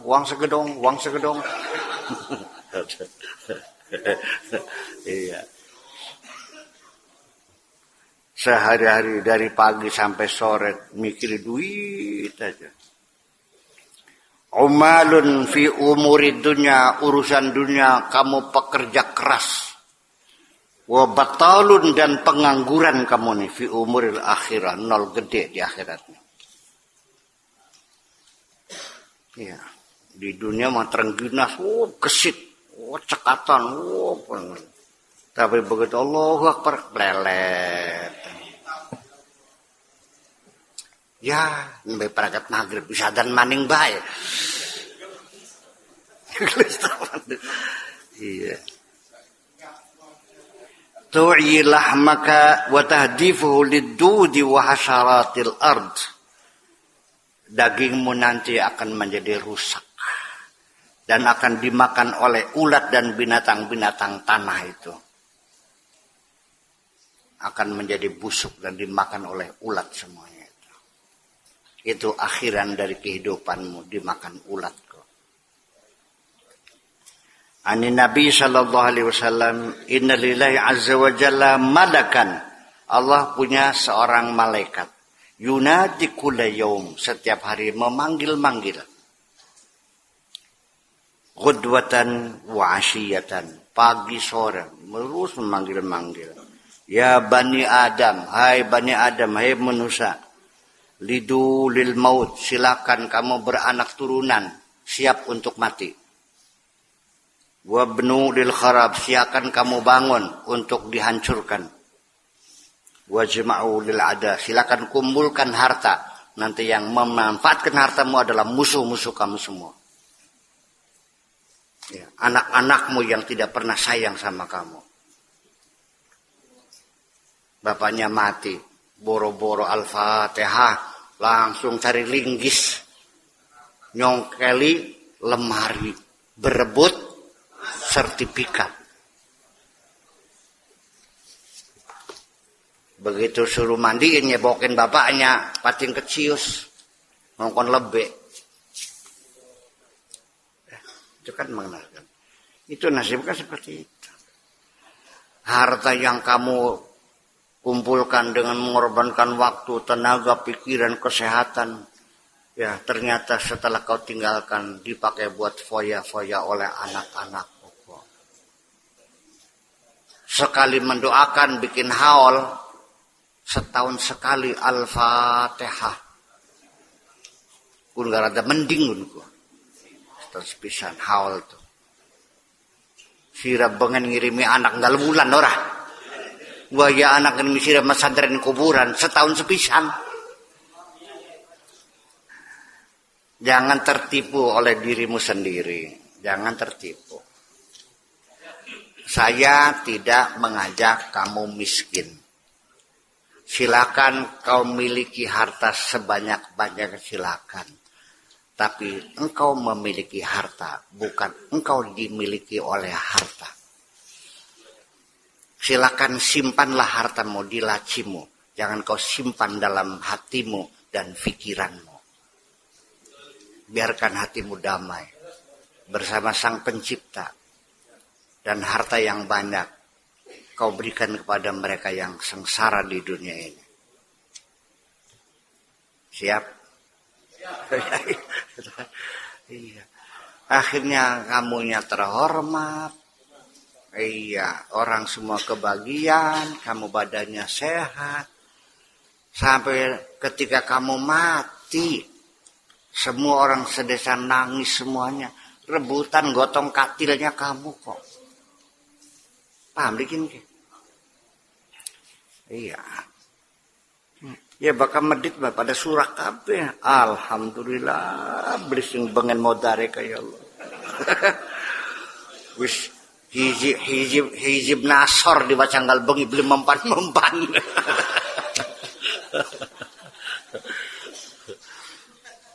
Allahumma badil malahum. Allahumma syattid dunyahum. Ya. Tetap beli mati. Nah, kesenyupatannya. Nah, kalau ketika kamu mati nggak ada yang menangis, berarti kamu gagal. Ya, tidak ada seorang pun yang merasa kehilangan. Malah mereka senang kamu pulang. Kalau orang soleh mati semuanya senggakannya tuh inna lillahi wa inna ilaihi raji'un. Jadi Pak Haji meninggal. Inna lillahi bareng wong medit mati ya wis. Mati ya wis. Syukur. Seperti itu. Al-mu'min lahu niyatun salihatun fi jama'i tasarruf tasarifihi. Orang yang beriman itu punya niat yang baik. Punya motivasi yang baik.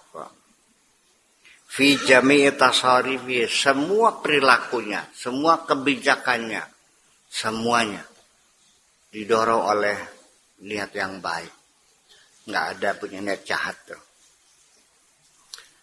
La ya'malu fid dunya lid dunya. Dia mencari dunia bukan semata-mata karena dunia. Yabni fid dunya lil akhirah. Dia membangun di dunia untuk akhirat, bukan untuk dunia.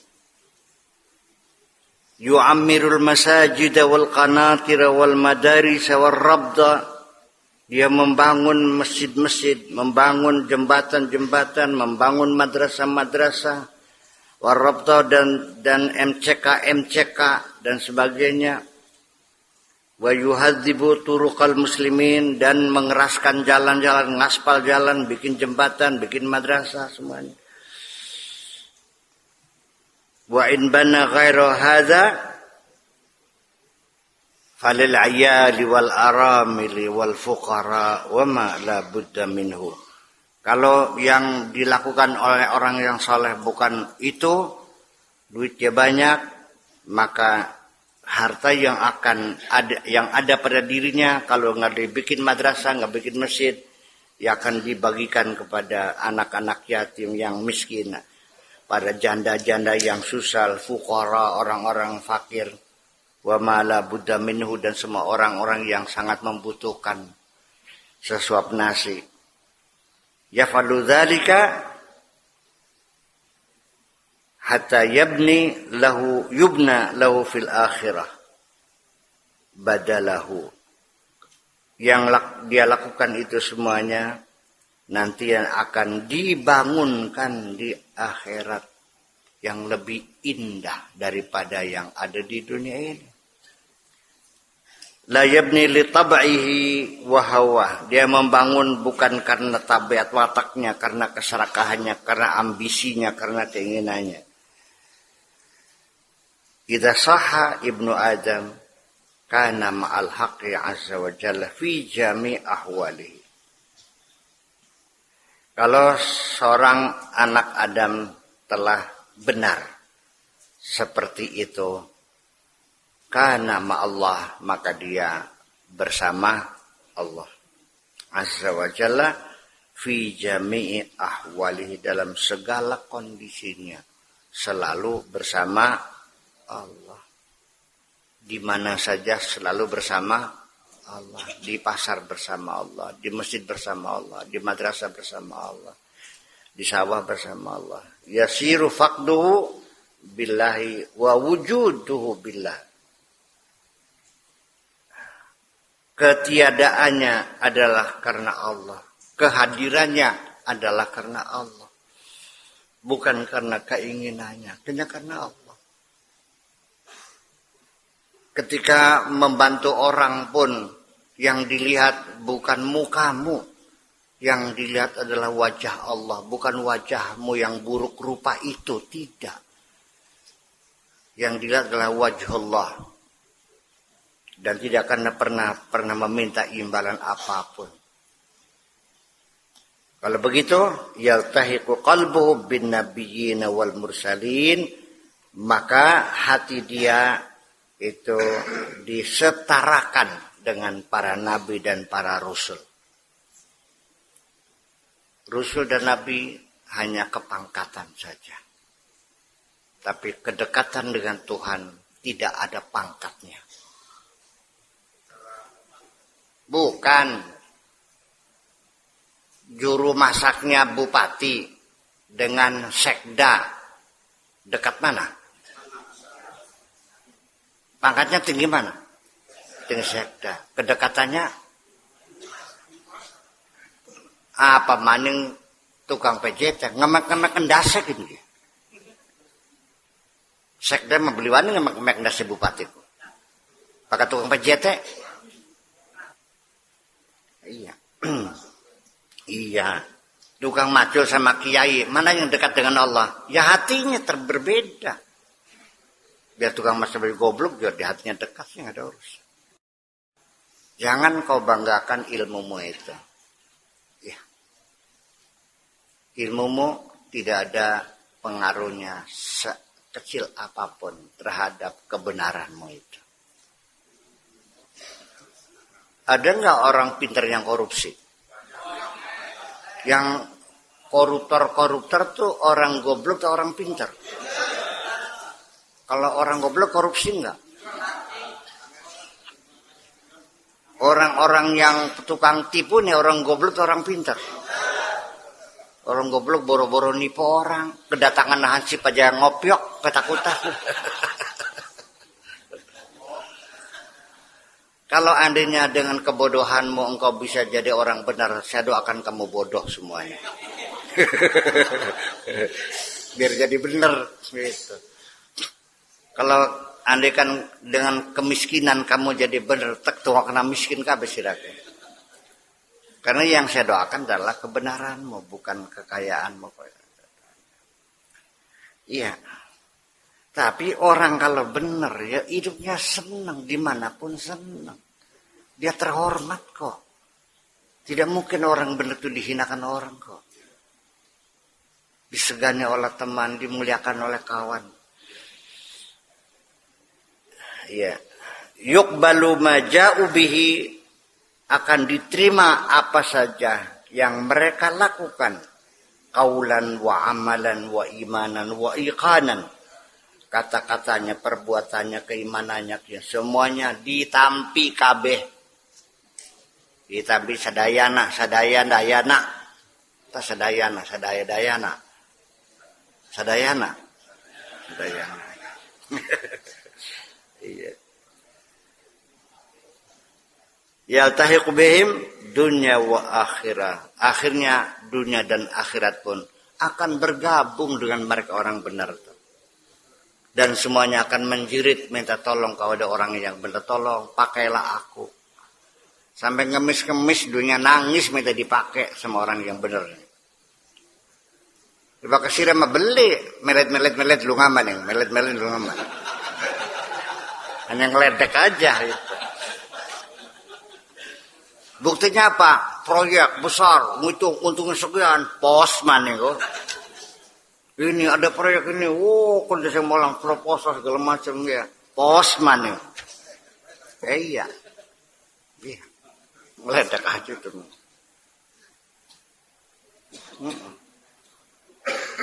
Jangan tergila-gila dengan dunia ini. Setengah sepeduni baik, tekas rog lunga ya los.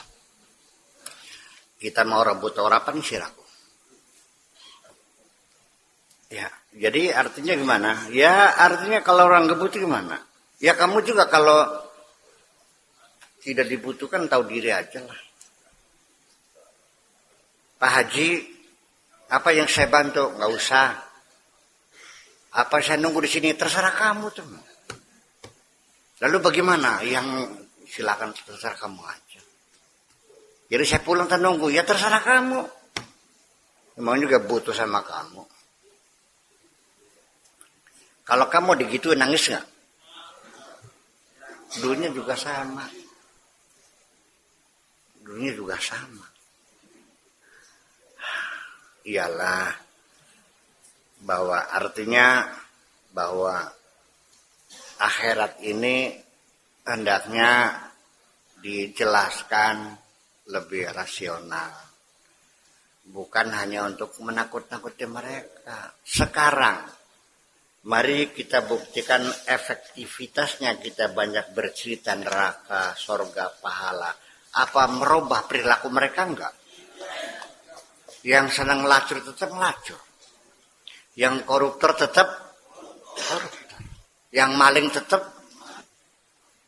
sembayangnya wakal, malingnya wakal. Sembayangnya wakal, demenane wakal. Jadi dievaluasi.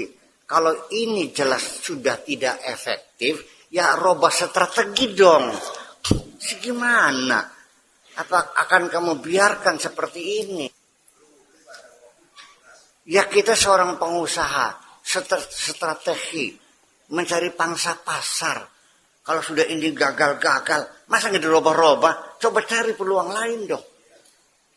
Sudah tahu bangkrut, nggak ada artinya, masih tetap aja dievaluasi. Berarti ternyata ditakut-takutin neraka tidak efektif kok. Nggak ada jerahnya. Sudah sekarang Allah memberikan hukuman di dunia physically, kelihatan mata. Dengan penyakit AIDS, dengan penyakit gonore, dengan penyakit sipilis, dengan penyakit Vietnam Rose, dengan penyakit-penyakit kelamin lainnya yang mematikan. Takut enggak? Yang kelihatan enggak takut, apalagi neraka yang belum kelihatan. Paham? Ya itu. Jadi yang ya mesti dirubah strateginya dong. Jadi kejujuran berperilaku, demokrasi, keadilan sosial, supremasi hukum, itu hal yang paling substantif untuk membentuk perilaku bangsa ini. Demokrasi pun tidak mungkin terwujud kalau kamu masih melarat. Baru demokrasi dibangun kalau masyarakat sudah makmur. Kalau pikiranmu sekitar perut saja, ya sulit. Lah itu persoalannya. Jadi gimana bisanya makmur. Ya tidak mungkin makmur dalam kebodohan. Jadi pinter dingin teh sugi dingin.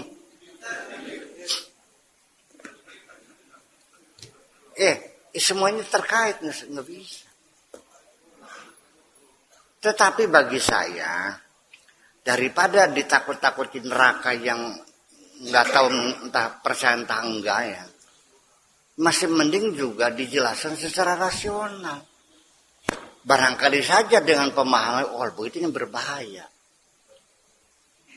Tapi orang yang bisa memilih bahwa ini menguntungkan saya kerjakan, ini merugikan tidak saya kerjakan, itu juga orang yang punya kepribadian. Dan kalau anak-anak kita tidak punya kepribadian, nggak akan bisa milih mana yang bermanfaat dan mana yang berbahaya. Apa anak-anak kita memilih yang bermanfaat? Enggak. Orang-orang yang punya kepribadian yang mampu memilih mana yang baik, mana yang buruk, mana yang bermanfaat, mana yang sekolah apa nonton orkes? Pernah nonton orkes sih. Mainan HP atau belajar? Yang bermanfaat mana? Lah kenapa mereka tidak bisa memilih? Ya karena kita dalam pendidikan kita tidak membangun kepribadian. Kita dalam pendidikan hanya mengejar nilai-nilai kognitif. Matematika pinter, fisika pinter, kelakuan goblok. Jadi strategi itu harus integrated ya. Masalah moral ini ya dengan demokrasi, dengan kemakmuran, supremasi hukum, keadilan sosial, semuanya menjadi satu kesatuan. Nggak bisa dilakukan sendiri-sendiri. Iya kan? Iya. Makanya yang jadi persoalan kita ini mah untuk sementara ya masih mending kita jelaskan agama ini kepada anak-anak kita secara rasional. Iya kan? Secara kesadaran. Jangan diabstrakkan. Kalau kita ceritanya pahala-pahala kan menjadi abstrak. Orang cari keberkahan. Dalam otak orang yang mencari keberkahan. Saya nanya, apa keberkahan? Nggak bisa menjawab, sih. Berarti kan dia nggak paham. Nah kalau dia nggak paham, jadi minta apa dia? Ini lagi musim orang naik haji. Doanya semoga mendapatkan haji. Yang doanya nggak paham, yang mau haji juga nggak paham juga. Nggak berita apa. Perangsannya anak stempel ini batu kayak konon. Dikiranya di jidatnya ada stempelnya gitu. Memang bawa sertifikat haji mabrur gitu. Ya standar haji mabrur seperti apa nggak tahu. Jadi apa yang mereka doakan, mereka sendiri tidak mengerti. Jadi minta apa? Ya ternyata tidak minta apa-apa. Hanya mengulang-ulang kata-kata mutiara yang tidak tahu artinya. Baka manuk arane bea. Assalamualaikum. Tahu nggak assalamualaikum? Nggak tahu. Namanya stereotip. Semua simbol-simbol agama itu sudah tidak dipahami. Apalagi orang kawin, sakinah, mawaddah, rahmah, nggak ada yang paham. Beribadah itu harus yang ikhlas. Ikhlas saja nggak paham. Jadi ini masih diurai semuanya. Ridho, mencari ridho Allah, ibtigha mardah. Apa ridho Allah? Bingung dijawabnya. So, siapa yang bisa jawab? Mencari ridho Allah. Apa sih ridho Allah itu? Kau bisa ngaji sarang pinggan sih.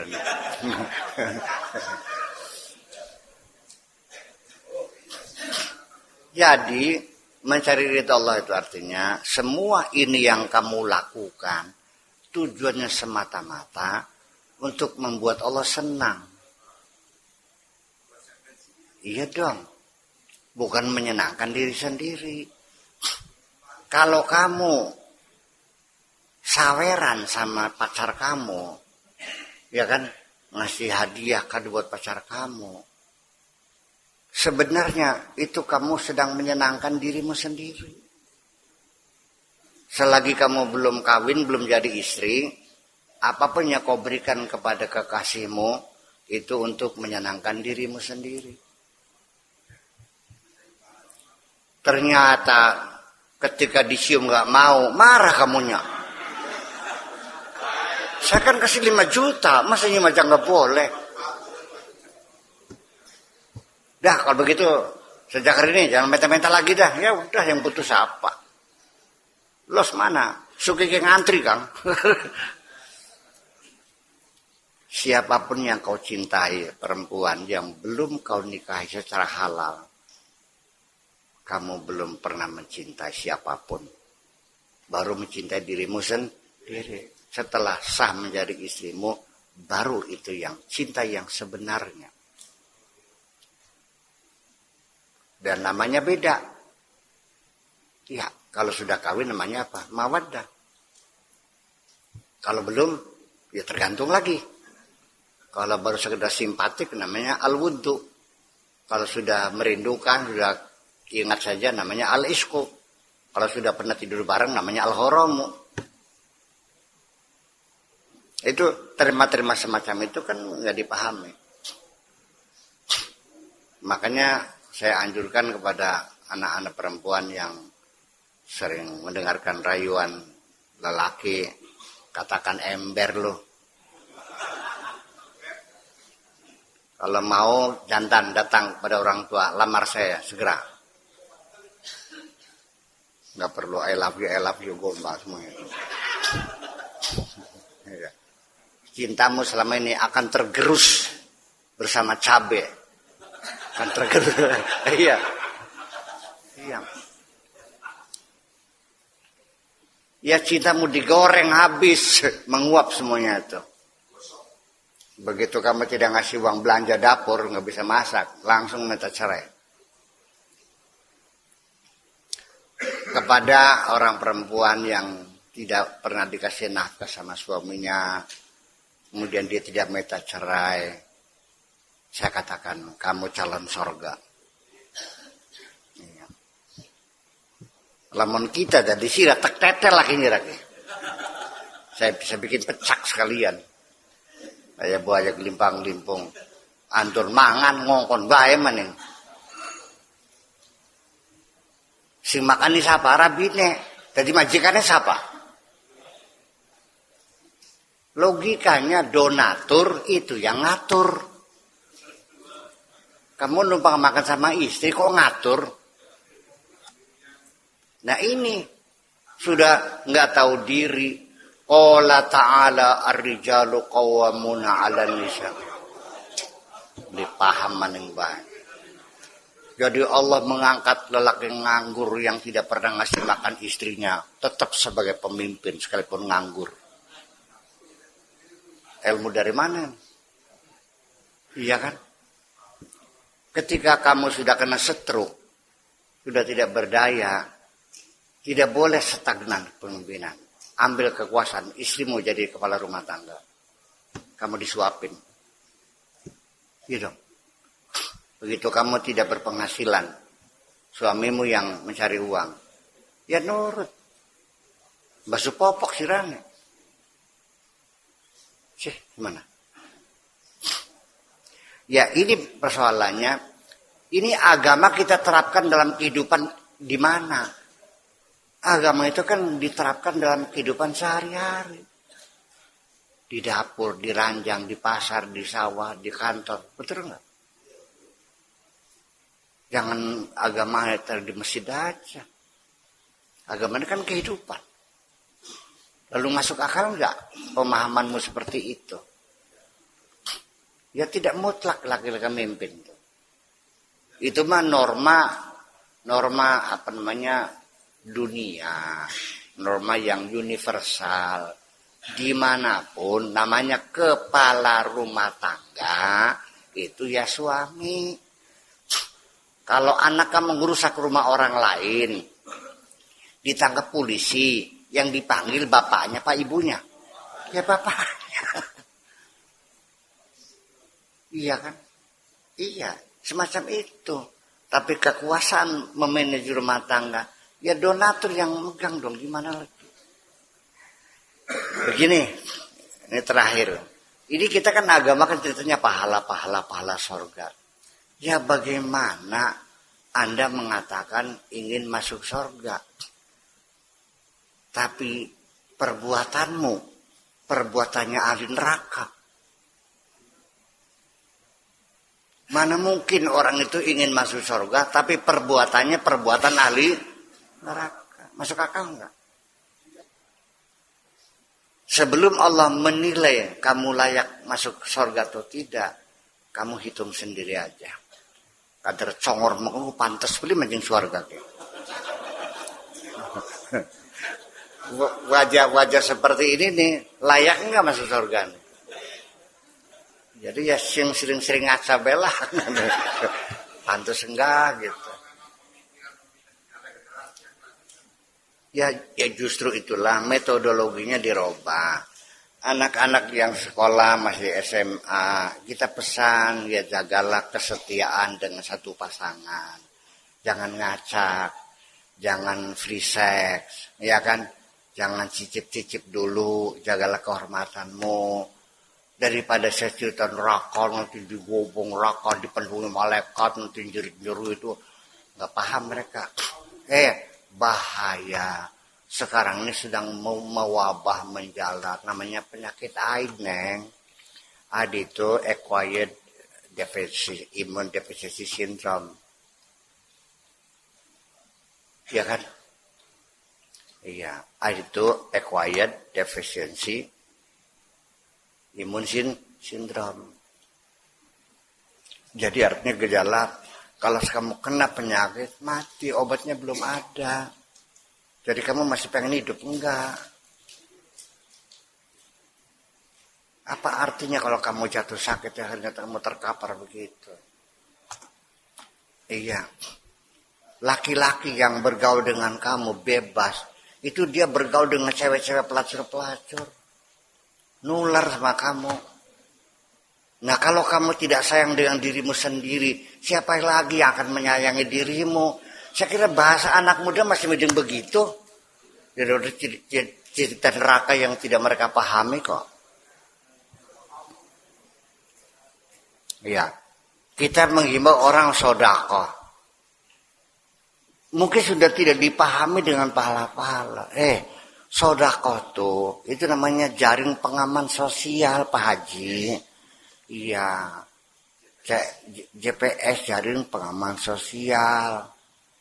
Corporate Social Responsibility. Kalau kamu medit, banyak yang ngintip, banyak yang nggak suka, dirampok habis juga. Dan uang itu bagaimanapun tetap dikeluarkan secara sukarela atau terpaksa keluar. Ya daripada dipaksa dengan penyakit, dirampok, ditipu, ya keluarkan dengan baik-baik aja sih. Iya dong. Dan juga kalau kamu bagi-bagi anak yatim, itulah doa mereka yang sesungguhnya. Anak yatim kau santuni rutin tiap hari. Ketika kamu tidak datang, mereka bertanya. Iya, mereka doakan supaya kamu sehat. Kan enak. Daripada kita cerita surga yang belum dipahami. Iya kan? Dan juga apapun yang kita ceritakan baik neraka ataupun surga, itu tetap dalam wilayah yang sesungguhnya sangat abstrak. Saya mau nanya, orang Indramayu, saya janjikan di surga, di sana banyak sungai-sungai mengalir, tajri min tahtil anhar, khalidina fi abada. Orang Indramayu sangat tertarik nggak dengan cerita sungai-sungai di surga? Ada, kadang ya banjiran maning sama kenen mak. Lah iya kan. Di surga itu orang yang masuk surga wajahnya putih-putih. Yang masuk neraka wajahnya hitam. Tersinggung orang Afrikanya. Wa tabyadu wujuhum, wajahnya putih masuk surga. Wa taswadu wujuh, dan hitam wajahnya masuk neraka. Tersinggung. Kata mereka dasar rasialis loh. Diceritakan yatufu alim wildanu mukhalladun. Uruban atraba, anak-anak perempuan kecil-kecil yang masih 17. Kamu mungkin senang dengan perempuan-perempuan kecil di sorga kalau kamu pedofil. Muttaqina ala araiki. Ya.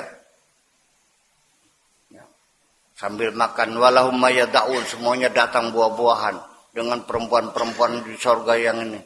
Itu kan imajinasi seks orgi. Yang indah itu bukan itu. Bertemu dengan sang penciptamu itu yang paling indah. Iya dong. Lah iya. Jadi ya itulah makanya jadi persoalannya nanti kalau kita sorga ya disesuaikan dengan situasi dan sekedar memberikan motivasi kepada orang supaya suka berbuat baik di sorga, tapi disesuaikan dengan imajinasi orang itu.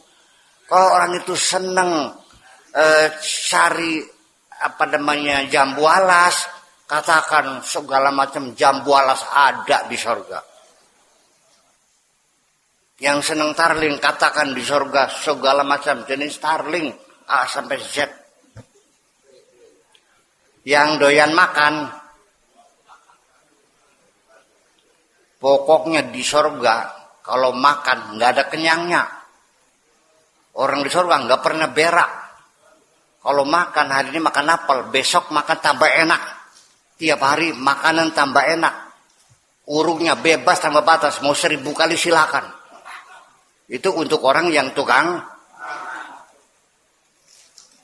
Nah, kamu yang otaknya otak cewek melulu, nah inilah wah.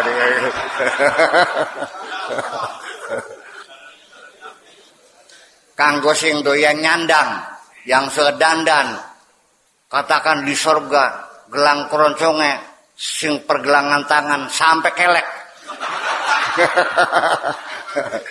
Iya.